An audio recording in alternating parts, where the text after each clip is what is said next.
सत्संग।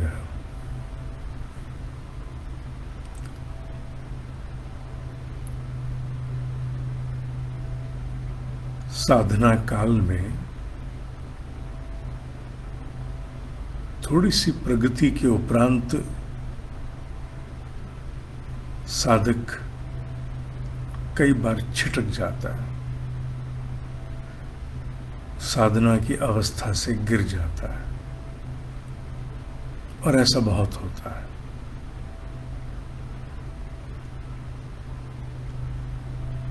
और साधक इससे पीड़ित भी बहुत होता है, बहुत दुखी होता है कि मैं एक तरफ अपनी साधना को इस चरम पर ले जाना चाहता हूं, इतने प्रयास कर रहा हूं, और वहीं दूसरी ओर कुछ दिन आनंद के दिव्य अनुभूति के बीतते हैं, अभी चैन की सांस भी नहीं आई होती, अचानक कोई स्थिति ऐसी आती है बाहरी जीवन से या कहीं से, अवस्था टूट जाती है। कारण शरीर हो, मन हो, बाहर की स्थिति हो, पर वो साधना छिटक जाती है। ऐसे में साधक दुखी बहुत होता है और बार बार मन कचोटता है कि मेरे साथ ही ऐसा क्यों होता है। कई बार उसे ये भी लगता है कि मैं भीतर से कमजोर तो नहीं,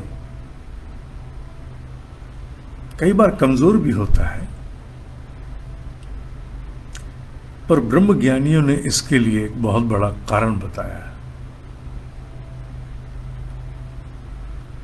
ब्रह्म ज्ञानी कहते हैं हरी हरी घास जब आती है तो आसपास से चरने के लिए पशु भी आ जाते हैं, और यहां हरी घास से तात्पर्य है साधक के भीतर की अवस्था जो उत्कर्ष को प्राप्त कर गई। ऐसे में उसके भीतर अनेक प्रकार के कर्म बंधन, अनेक प्रकार के कुसंस्कार वो मौका पाकर के और उसे दबोच लेते हैं, क्योंकि थोड़ी सी विकसित साधना के प्राण को चाटने में उन्हें बड़ा आनंद आता है। इसकी सुरक्षा क्या है? ब्रह्मज्ञानियों के अनुसार इसकी सुरक्षा का प्रावधान है, और वो है प्रायश्चित विधान। प्रायश्चित और भी कामों के लिए किया जाता है, इसमें संदेह नहीं है कि प्रायश्चित केवल और केवल साधना के लिए ही किया जाए। अनेक जीवन के कर्म बंधन जो आगे नहीं बढ़ने देते, उसके लिए प्रायश्चित किया जाता है।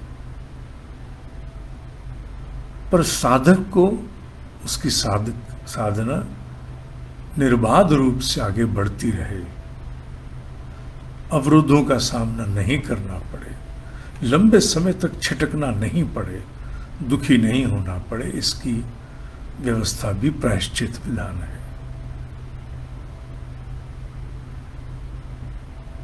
नियमित स्तर पर किया गया प्रायश्चित का तप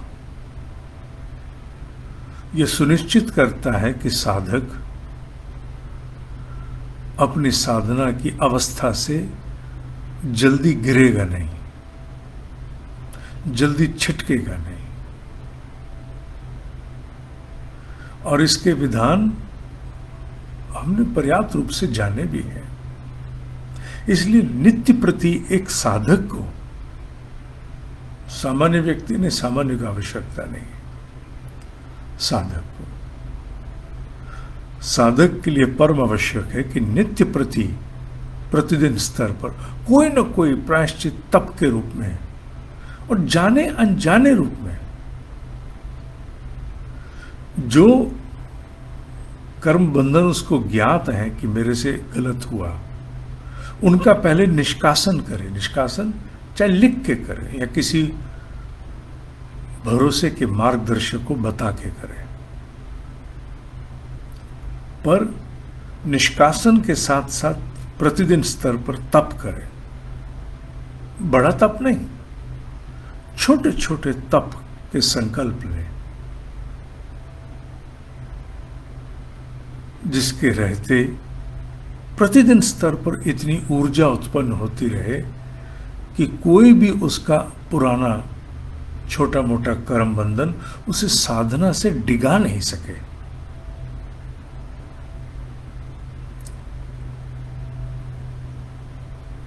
ये विषय हो सकता है तुम्हें नया लगे, क्योंकि प्रायश्चित तुमने केवल कर्म बंधनों के प्रकाश में सुना है। प्रायश्चित का विधान तुमने संभवतः निर्बाध साधना, बिना किसी अवरोध के साधना आगे बढ़ सके, इसके विषय में नहीं सुना होगा। और ये ज्ञान ब्रह्म ज्ञानियों का है। इसलिए नित्य प्रति के स्तर पर कोई ना कोई साधना हेतु, तप हेतु प्रावधान रखो। वो चाहे अर्थ संयम का हो, आहार संयम का हो, विहार का हो, जो बन पड़े कुछ ना कुछ करो, कठोर नहीं,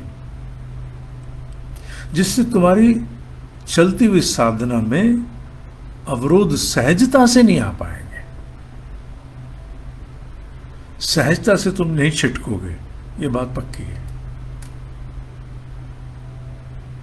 और इसे पूरी तन्मयता से विचार के करो। जो कर्म बंधन ज्ञात हैं कि मुझसे कर्म हुए, दुष्कर्म हुए, उनका निष्कासन करो। चाहे किसी योग्य मार्गदर्शक को बताओ अथवा लिख करके फाड़ दो, पर निष्कासित करो, अपने से बाहर फेंको उन्हें। और फिर तप साथ साथ करो। और जो ज्ञात नहीं भी हैं, उन अज्ञात के लिए भी तप का प्रावधान रखो। तप से निखार तो आएगा ही आएगा। छोटे मोटे व्यवधान जो आके मनुष्य को बिखेर देते हैं, साधना को छिटका के साधक को तड़पाते हैं, वो प्रभावित नहीं कर पाएंगे। भीतर ऐसी क्षमता बन जाएगी जो प्रतिरोधक होगी, जो कर्म बंधनों से उठ के आने वाले दुष्प्रभाव को झेल जाएगी। साधना दुष्प्रभावित नहीं होगी, ये सत्य है।